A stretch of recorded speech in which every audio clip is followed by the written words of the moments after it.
Looking forward to this next segment of Steele and Vance, because I really don't have much idea where we're going. Lynda just said, I've got some AI news for you, Jody Vance. Oh, it's all over the place. So first of all, it's in Hollywood. Now, I don't know if you've seen Harrison Ford is making a new Indiana Jones movie. And, they want him to look like he did back in the originals. You think, well, that's not really going to happen because he's 80. Decades older, right? Yeah.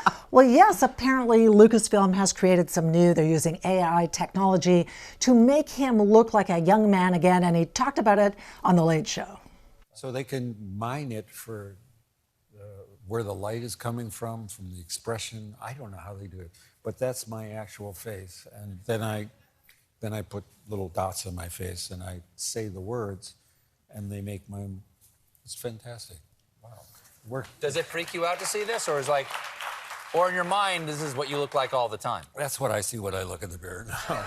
Yeah. Well, I want to know if we can have that on the show. That's what I was going to say. If we could have a special filter on the show that made us look like we were in our 20s again, that'd be fun. But artificial intelligence is everywhere, and everybody's talking about these chatbots and playing around with them.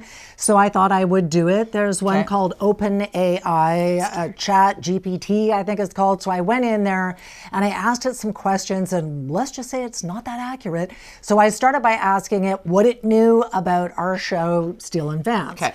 And this is what it said. Steele and Drex is a current affairs and talk show on Check. No, that is not correct. And it is hosted by commentators Steele and Drex. Wrong. That was CKNW. So I can see how it could make that mistake. Am I Drex in this conversation? Apparently. I love that guy, but I'm not Drex. But how could it get this wrong? Okay. So I thought, okay, well then, who is Jody Vance? Surely it's going to get that right. It got most of it right, but read the part in yellow, Jody. She has publicly shared her personal struggles with addiction and has been an advocate for addiction treatment and support for. Okay. So I thought to myself... And also not TSN 1040 in Vancouver. And you're not on Urban Rush I'm either. not at all on Urban Rush. That's Fiona Forbes. So it's apparently not that accurate, but it freaked me out, and I thought, I think I know Jody fairly well, but was she ever an addict? So I was Googling it. No. Not an addict. I've never been an addict. I'm not a recovering addict, no, but I am an advocate. Yes. So maybe that's where the AI got a little bit confused. Bottom line, don't believe it. I used to smoke. Does that count? I quit smoking years and years ago. Maybe, but this is a hot subject. So we wanted to bring in our next guest, who has written a book all about the future because he is a futurist, and his name is Nick Badminton. Thank you so much for coming in. It's great to be here. Nick used to be from Vancouver. That's how we first met, and he was on my show at CKNW. That's right. That's true. Yeah. Chat. Are you sure? GPT. Yeah, Tell the chat. That's true. So let me ask you, what do you think? Are you surprised? What are these chatbots? I don't even know how they work. You know, the large language models, it's being able to tap into all of the information it can lay its hands on that's available on the internet and parse that, put that into its system and train itself so that when we ask it like human questions or structured questions, it can come back with something that seems pretty sensible. It's actually pretty low grade, straightforward, some of it's inaccurate, it's not very creative. So we're kind of at this strange impasse where people are like, you know what, I'm okay with this. This is kind of interesting. I'm going to outsource parts of my job. And I think that's really fun. I've actually used it to write articles for my website, futurist.com. And it's getting so much traffic because people are just interested what it actually writes. Yeah. I actually say I don't write it. It's ChatGPT that actually writes it. And it's kind of okay. It's like an average Forbes article done by someone that pays to be in Forbes, you know. I'd like to know, because I have a 15-year-old, and there was a newsletter that came from his public high school that said, just so you know, parents, heads up, because this is a thing, and if they lean into this, we have an app that filters whether or not it was used. Sure. That this AI, so is that where we're headed as well, that there's going to be a way to identify when an AI, like what if this is college university and people aren't doing the learning part? I mean, this has happened for a long time, you know, people tapping into the internet, other people paying other people to do things. True. It's just like an automated thing. I mean, it's less a problem of the technology and more a problem of the person that's actually asking for that help or, you know, the roundabout way of actually achieving a task that they might need to work for. So what's interesting for me in ChatGPT, I sort of advise people with this. use it to write something, maybe in the style of your favorite author or your favorite publication, and then look at it and then write something that is not that, because that's not creative, it's not unique. But like, for you to be unique, you can use it as a reference point and a mirror to reflect off, and actually like upskill yourself and really upgrade your own job as well. The thing that I'm concerned about, though, is the potential for, catfishing and things like that to make it even easier. And I saw in the National Post this week, there was a story about how AI created a completely fake interview between the podcast host Joe Rogan and Prime Minister Justin Trudeau. So just listen to a little bit of this. Yeah.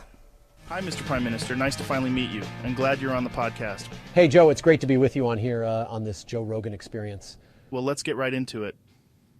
Why did you wear blackface 3 times? I did not wear blackface.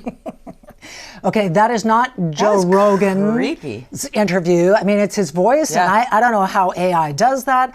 And a lot of people who listened to that, there was like 200,000 people who downloaded that, knew that it was fake, it was AI, but a lot of people didn't. Yeah. So where are we going there? Well, did 200,000 people listen to it, or was it 200,000 robots listen to it? Oh, see, right? So we're kind of in this...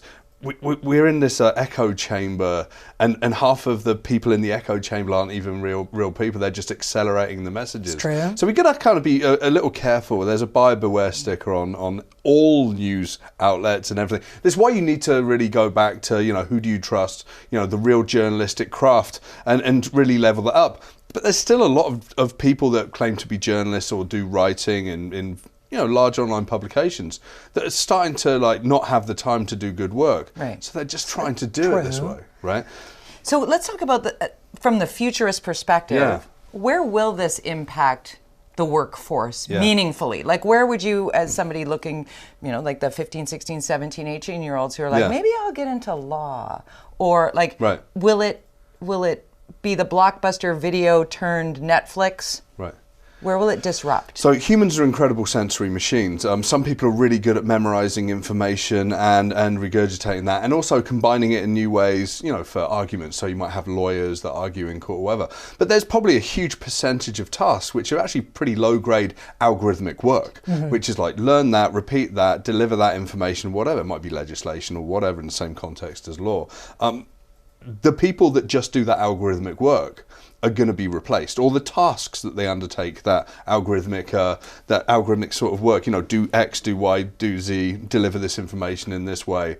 Great. That's robotic work, and that's been that way since the beginning of the computer age, and that's always been up for being replaced. Humans don't need to do that. Right, so we can have automated system. There was an example of an application that was created, and you could have someone in court defending a parking ticket, a speeding ticket, and they actually outlawed it in the court system because more than anything, it just showed the hypocrisy of humans delivering what is ultimately like robotic information, and that humans that could have access to free legal care and legal help through this software was maybe putting a human out of work. So this is where we need to dial up human creativity, right? And human consciousness and caring and ethics and all that stuff that you can't really get from these systems yet. But there are people trying to train these systems to give the illusion that they've got an ethical stance, or they think in certain ways. Well, and here's the weird thing is I've been reading a bunch of stories about these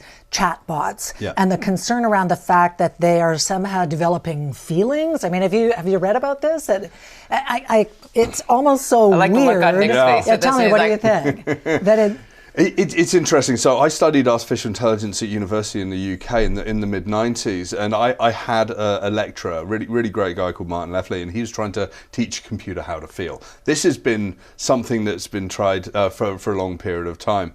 We kind of talk about feelings and expression as being super important. They really are. But once you reduce it down to a written form, it's really difficult. How do you get a feeling from a text message or even an email? Well, what about catfishing? That's what it's all about. They're pulling in, tricking people into having romantic relationships, and it's all through texting.